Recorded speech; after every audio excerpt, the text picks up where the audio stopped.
ایک گاؤں میں ایک باپردہ خاتون رہتی تھیں جن کی ڈیمانڈ تھی کہ شادی اس سے کریں گی جو انہیں باپردہ رکھے گا۔ ایک نوجوان اس شرط پر نکاح کے لیے رضامند ہو جاتا ہے۔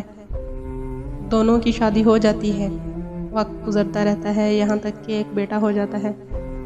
ایک دن شوہر کہتا ہے کہ میں سارا دن کھیتوں میں کام کرتا رہتا ہوں، کھانے کے لیے مجھے گھر آنا پڑتا ہے جس سے وقت کا ضیاع ہوتا ہے، تم مجھے کھانا کھیتوں میں پہنچا دیا کرو۔ بیوی راضی ہو جاتی ہے۔ وقت گزرتے گزرتے ایک اور بیٹا ہو جاتا ہے جس پر شوہر کہتا ہے کہ اب گزارا مشکل ہے، تمہیں میرے ساتھ کھیتوں میں ہاتھ بٹانا پڑے گا۔ یوں وہ باپردگی سے نیم پردے تک پہنچ جاتی ہے اور تیسرے بیٹے کی پیدائش پر اس کا شوہر مکمل بے پردگی تک لے آتا ہے۔ وقت گزرتا رہتا ہے یہاں تک اولاد جوان ہو جاتی ہے۔ ایک دن یوں ہی بیٹھے بیٹھے شوہر ہنسنے لگتا ہے۔ بیوی سبب پوچھتی ہے تو کہتا ہے کہ بڑا تو پردہ کرتی تھی، آخرکار تیرا پردہ ختم ہو گیا، کیا فرق پڑا پردے اور بے پردگی کا؟ زندگی تو اب بھی ویسے ہی گزر رہی ہے۔ وہ بولتی ہے کہ تم ساتھ والے کمرے میں چھپ جاؤ، میں تمہیں پردے اور بے پردگی کا فرق سمجھاتی ہوں۔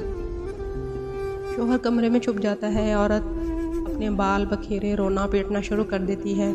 پہلے بڑا بیٹا آتا ہے، رونے کا سبب پوچھتا ہے، کہتی ہے تیرے باپ نے مارا ہے۔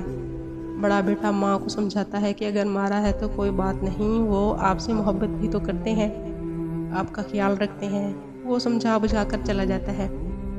عورت پھر سے رونے کی ایکٹنگ کرتی ہے اور منجلے بیٹے کو بلا کر بتاتی ہے کہ تیرے باپ نے مجھے مارا۔ منجلے بیٹے کو غصہ آ جاتا ہے، وہ باپ کو برا بھلا کہتے ہوئے ماں کو سمجھا بجھا کر چپ کروا کر چلا جاتا ہے۔ آخرکار عورت یہی ڈرامہ چھوٹے بیٹے کے سامنے کرتی ہے۔ چھوٹا بیٹا تو غصے سے آگ بگولا ہو جاتا ہے اور زور زور سے گالیاں بکتے ہوئے ڈنڈا اٹھاتا ہے اور کہتا ہے کہ ابھی باپ کی خبر لیتا ہوں۔ پھر عورت شوہر کو بلا کر بولتی ہے کہ پہلا میرے پردے کے وقت پیدا ہوا تو اس نے تیرا پردہ رکھا، دوسرا نیم پردے کے زمانے میں پیدا ہوا تو تیری آدھی لاج رکھ لی، جبکہ تیسرا جو مکمل بے پردگی کے زمانے میں ہوا وہ مکمل طور پر تیرا عزت کا پردہ اتارنے گیا ہے۔